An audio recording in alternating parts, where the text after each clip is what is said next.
Limite du soir, numéro 1 du lundi 13 octobre 2025. On a affaire à une fonction définie sur cet intervalle.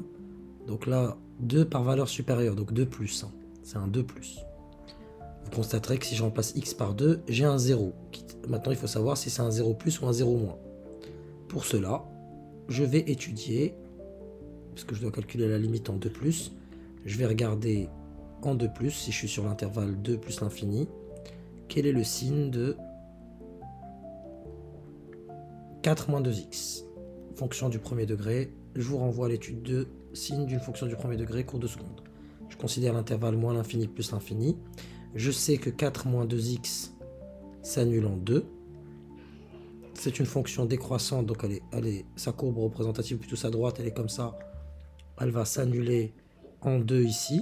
Donc avant 2, elle est positive et après, elle est négative. Donc plus, moins. Donc quand je suis sur cet intervalle-là, en 2 plus, c'est un 0 moins. Ainsi, la limite de 3 moins 4x sur 4 moins 2x. Et là, ça va pas être beau à voir. Je le fais et j'insiste là-dessus dans une approche heuristique pour que vous puissiez comprendre.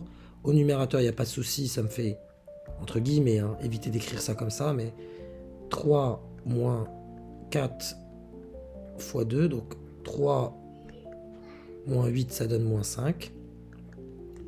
Sur, on vient de le dire à l'instant, 4 moins 2x, c'est un 0, oui, mais c'est un 0 moins, parce que sur l'intervalle 2 plus l'infini, je suis 0 négatif. Donc moins 5 sur 0 moins. Règle des signes, un nombre négatif au numérateur, un 0 moins. Ça me donne donc ici moins l'infini. Donc la droite d'équation x, plutôt x égale à 2, est une asymptote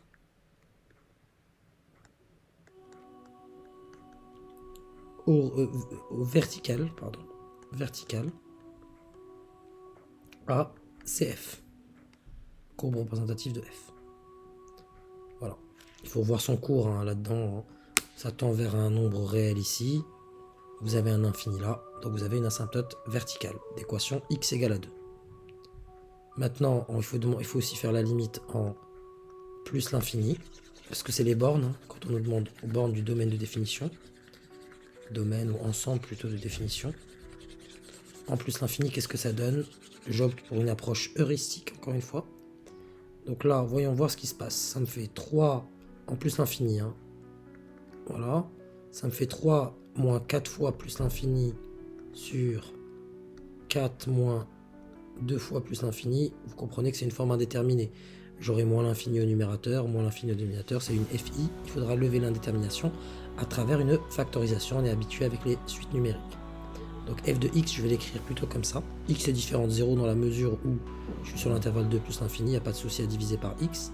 Ça me fait x facteur de 3 sur x moins 4, le tout sur x facteur de 4 sur x moins 2. Voilà, j'élimine les x. Or, en plus l'infini, la limite de 3 sur x, quand x tend vers plus l'infini, ça c'est 0. Et la limite de 4 sur x, quand x tend vers plus l'infini, c'est aussi 0. Donc en gros, il me reste moins 4 sur 2 par somme et quotient du coup. 0 moins 4, c'est moins 4. Et 0 moins 2, c'est moins 2. Donc la limite de f de x, quand x tend vers plus l'infini, c'est égal à moins 4 sur moins 2, qui est égal à 2. Et là, j'ai une asymptote horizontale